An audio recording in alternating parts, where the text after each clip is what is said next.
Welcome, welcome, welcome, welcome. What a wonderful opportunity this is for all of us. His Holiness will be here in just a moment, but I wanted to say hello to everyone before he gets here. I think there's a lot of people who've been here for the last few days. Can you raise your hand if you've been here for the teachings over the last 3 days? Yeah, a lot of people here. And a lot of newcomers. Who has not seen His Holiness before? Oh, that's great. New friends. New friends.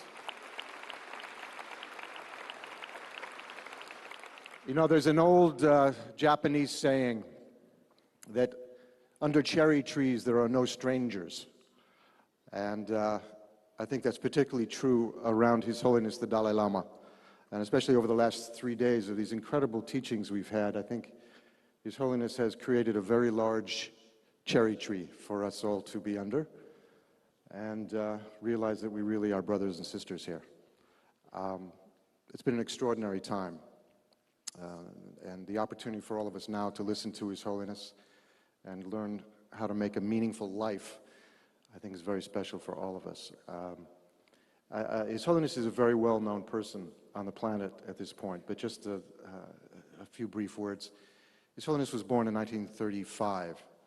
And in a time and space very far away from us in the West, but even in his own time and space, it was a farming village very far away from the capital. When he was 2 years old, he was found, and soon after that enthroned as the 14th Dalai Lama. When he was a teenager, the Chinese invaded Tibet in 1949, 1950. His Holiness did the best he could to protect his people and their culture and Buddhism. And by 1959, it became totally untenable, and he escaped into exile with now over 120,000 Tibetans, living now all over the world. He has since won the Nobel Peace Prize in 1989. A few years ago, he won the Congressional Gold Medal, which is the highest award that can be given by the people of the United States of America, and was awarded by the President himself. And I think has won probably every other possible award for humanitarian work and spirit and good heart that we can give on this planet. When I was thanking people yesterday for the last few days of teachings, there was one person that I did not thank, and it was horrendous that I didn't.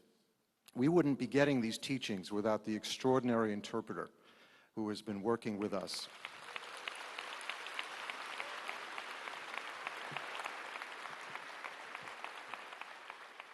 And Thupten Jinpa has just done the most incredible job over the last decade. He's been a personal friend of mine for, I think, almost 25 years now. But there's no way we could get the depth of these extraordinary teachings without his knowledge of English, and obviously his knowledge of his Tibetan, of His Holiness, and of the deep, deep depth of the teachings, especially on emptiness and shunya. So we really owe almost everything to his interpretations. Now, without further ado, I'd like to bring out one of the great men of our time, a man who's touched all of our hearts, His Holiness the Dalai Lama.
So,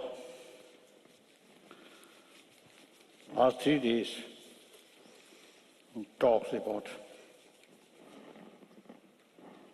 spirituality and particularly about Buddhism. Now today, my talk purely secular.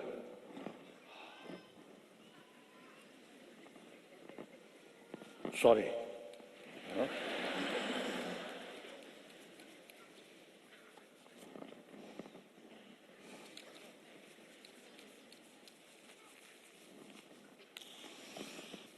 Okay.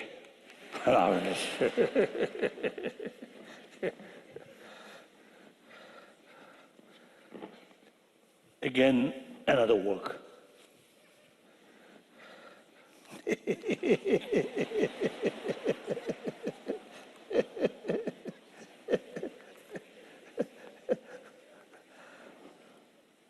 So I think already delayed. Then furthermore, remain like this.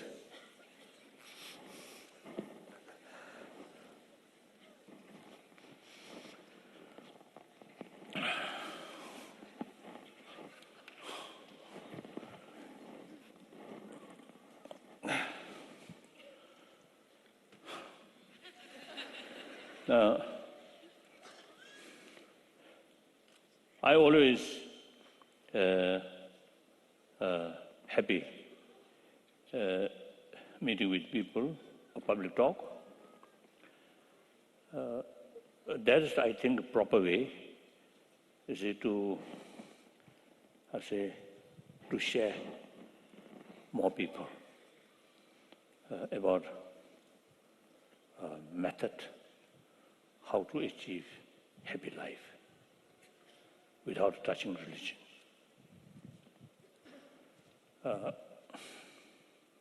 So that secular way. But at the same time, I always make clear what is the meaning of secularism.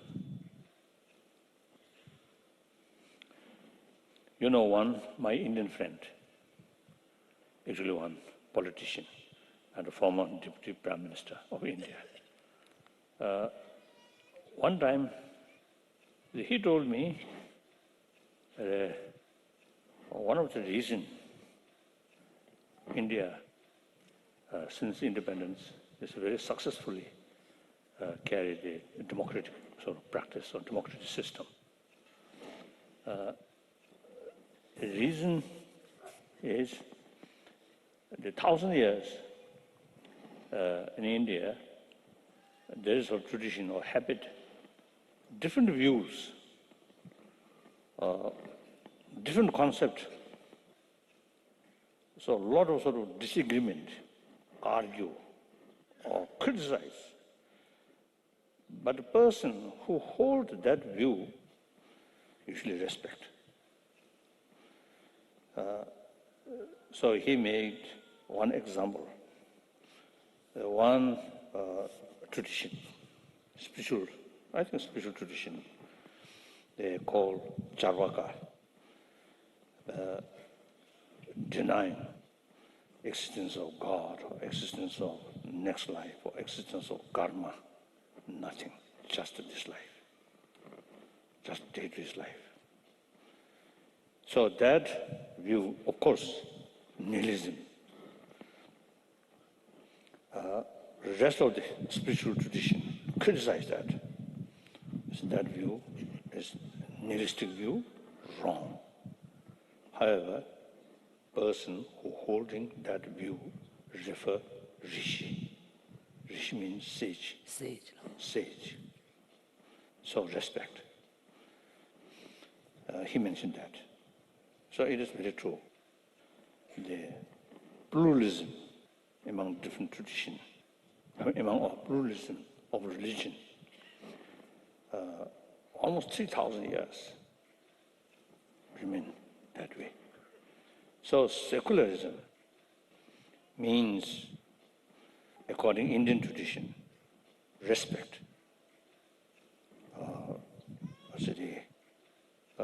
All religions, or people who have different views, respect.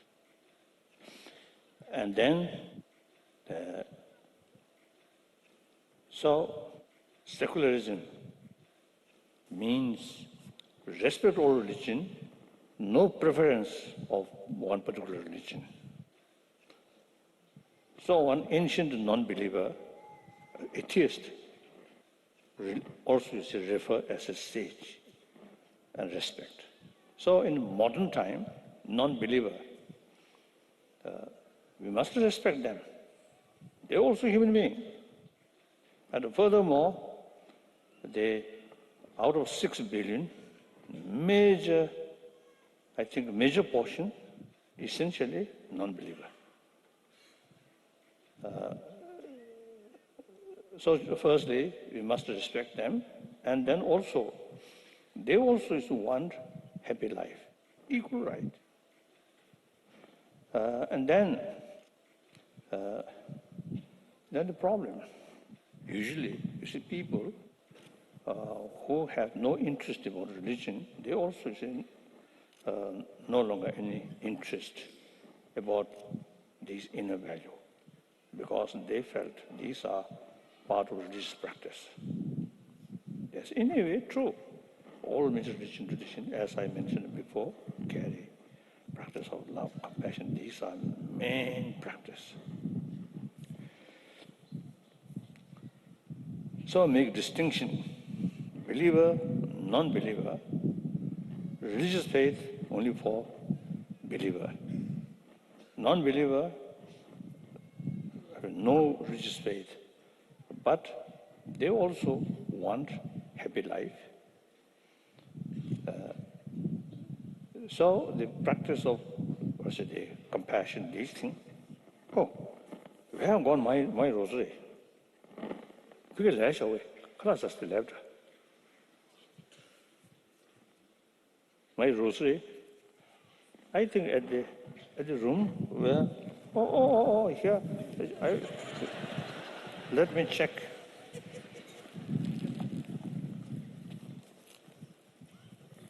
What? Oh, here.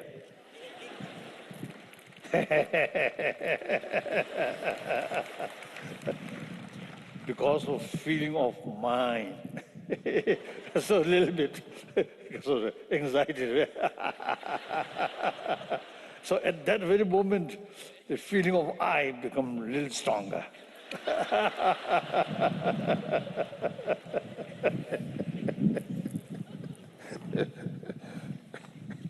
Good.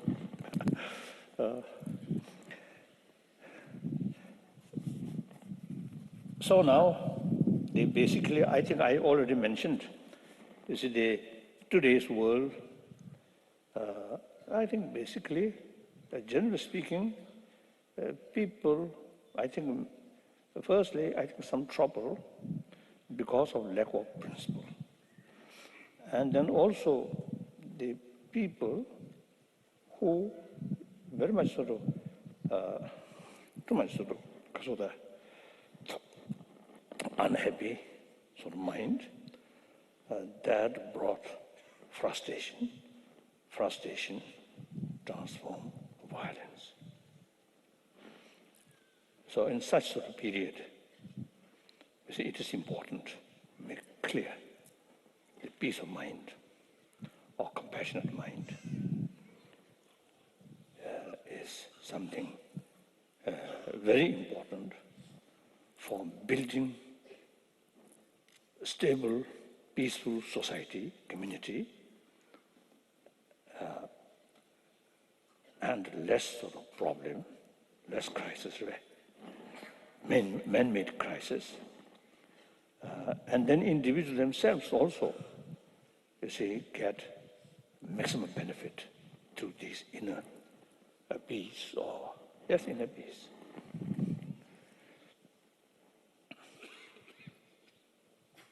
So the basis of promotion of, inner value, mainly our common experience and common sense and the latest scientific finding. These three things.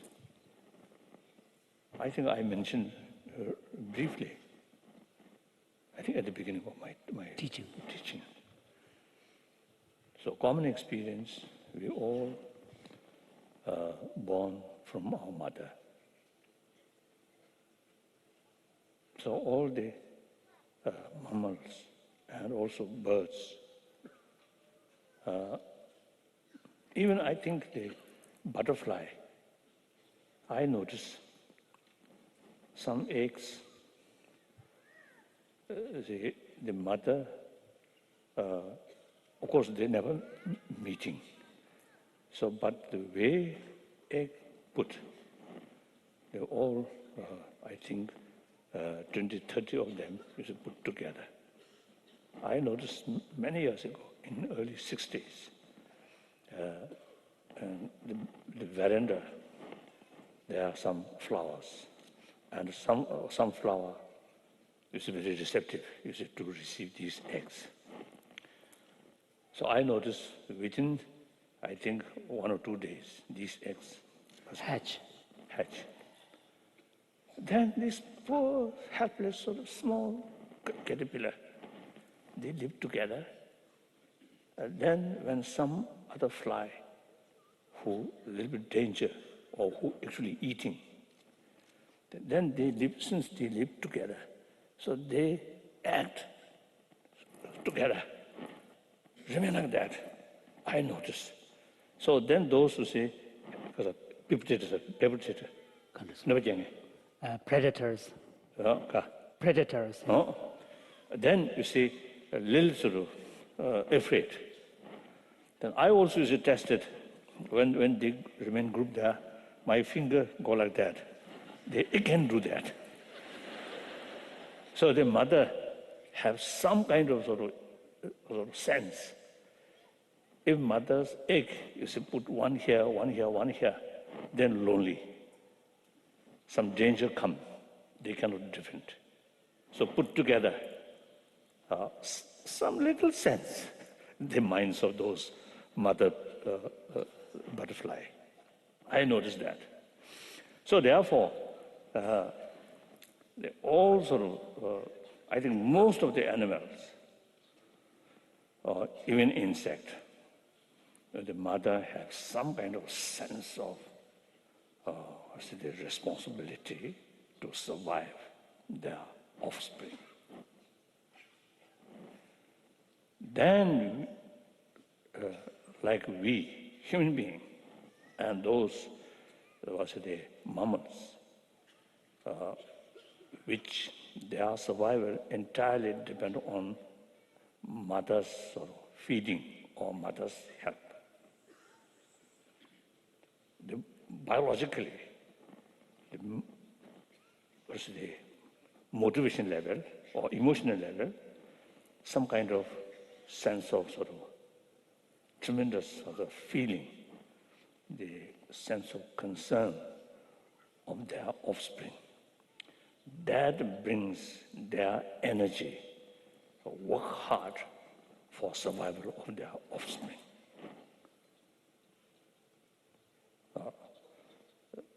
So we belong that, and particularly we survive by mother's milk. And birds also, mainly mother feeding. When I was young in Lhasa, in Potala,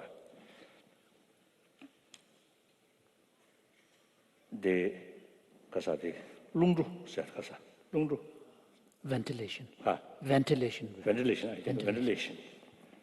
In Potala building, very high. So usually, yellow, dark, or geese. Geese. I think yellow geese. Usually it's nesting there. So when the egg hatch, then within, I think, few hours, since these birds no milk, And you see, these birds no sort of ability to feeding from distance. Small birds and some other birds, you see, they fly and collect food and feeding, like pigeons. But these birds, I don't know. After only a few hours, you see, the mother is pushing their child from that nest very high. I think But sometimes 3 stories high. So then these youngsters, very beautiful, really wonderful, very beautiful, then faint. So that moment, sometimes dogs also come. Sometimes Eagles. eagles and crows also, you see, as a pickup Pick 'em up, occasion. So then I asked the concerned sort of sweepers on the particular area, you see, when those youngsters, you see, fell down, and then collect and bring to Nobulinga, where some pond there. So we can protect from danger of eagles or these things. So then, when they collected these youngsters, put in basket. From Potala up to Nobulinga, when the sweeper, you see, bringing that basket, the mother almost, you see, walking up to Nobulinga, few kilometers. And the father, little distance fly, then wait, and then again fly, wait. But the mother, whole sort of distance used to go like that. And then I noticed when they, you see, the concerned people you see, brought to me, you see, about the basket, then mother shouting, so ready to sacrifice their own life for the sake of their offspring. This not come from religion, not come from constitution or law, but by nature. So we human being also is like that.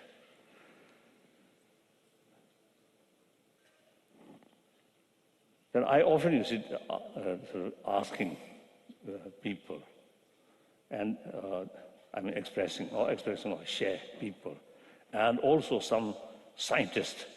One time I remember in Oxford, when my talk, some professors, old, very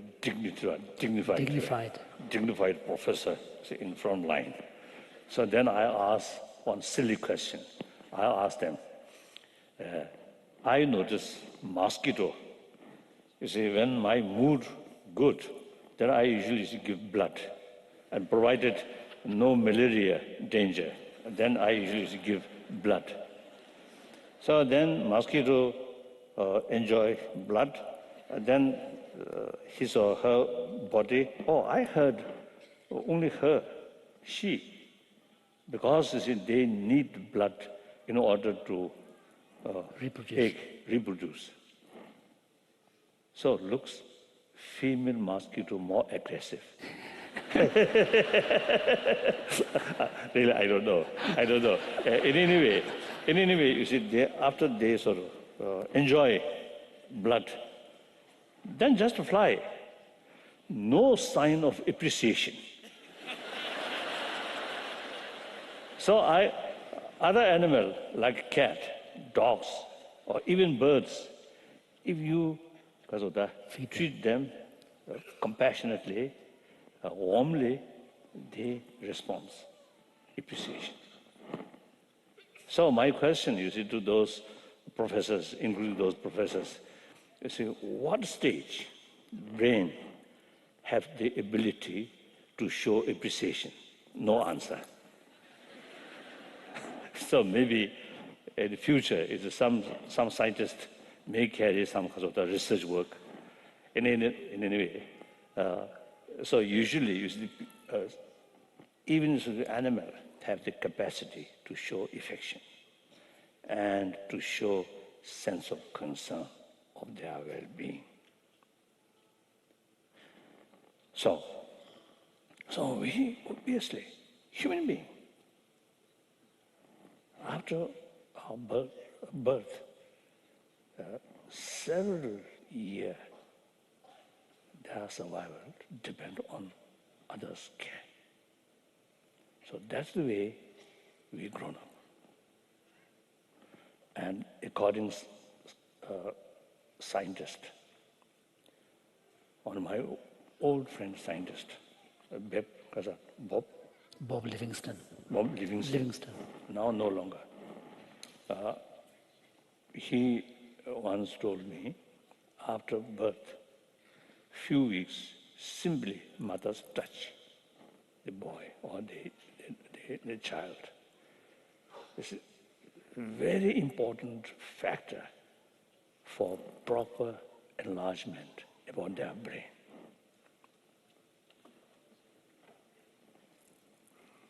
So therefore, the affection, compassion really makes big differences. Those children who receive maximum affection at the beginning of their life, their whole life, more happier. And deep inside, I think less sense of insecurity. Those children